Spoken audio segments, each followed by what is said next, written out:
বন্ধ করার সব চেষ্টা মমতা ব্যানার্জি করেছেন, কিন্তু পাচ্ছেন না। উনি কোর্টে গেছেন আটকাবার জন্য। কোর্টও এখন বাস্তব দেখে এখানে যে জল দেওয়া হচ্ছে এসআইআর ভোটার লিস্টে, এটা কোর্টও বুঝতে পেরেছে, তারাও টাইট করছে।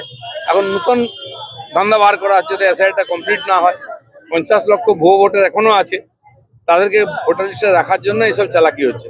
কিন্তু আমার যেটা মনে হয়, নির্বাচন কমিশন পুরো শুদ্ধিকরণ করবে ভোটার লিস্টে, তারপরে ভোটার।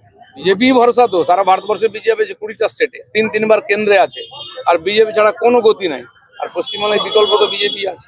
ভোট কেনা বেচারা নতুন নেই কিছু। প্রতিশ্রুতি দেওয়ার প্রতিশ্রুতি রক্ষা করা দুটো অনেক আলাদা জিনিস আছে। দিল্লি সরকার অনেক প্রতিশ্রুতি দিয়েছিল, জিততে পেরেছে কি?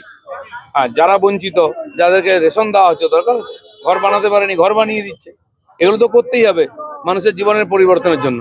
কিন্তু টাকা পয়সা দান করে ভোট জেতা যায়, মানুষের জীবনে পরিবর্তন হয় না।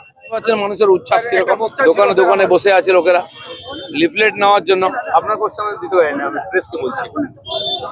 হ্যাঁ, শুট আউট এবার পাড়ায় পাড়াই হবে। ভয়ের পরিবেশ তৈরি করে ভোট জেতার যে এখানে চলেছে না, সমস্ত রকম জল জুয়াচুরি করা হবে ভোট জেতার জন্য মমতা ব্যানার্জি, কিন্তু মানুষ তাদেরকে ভোট দেবেন না। ভুয়ো ভোটেই জিতে এসছে, 3 বার সরকার হয়েছে।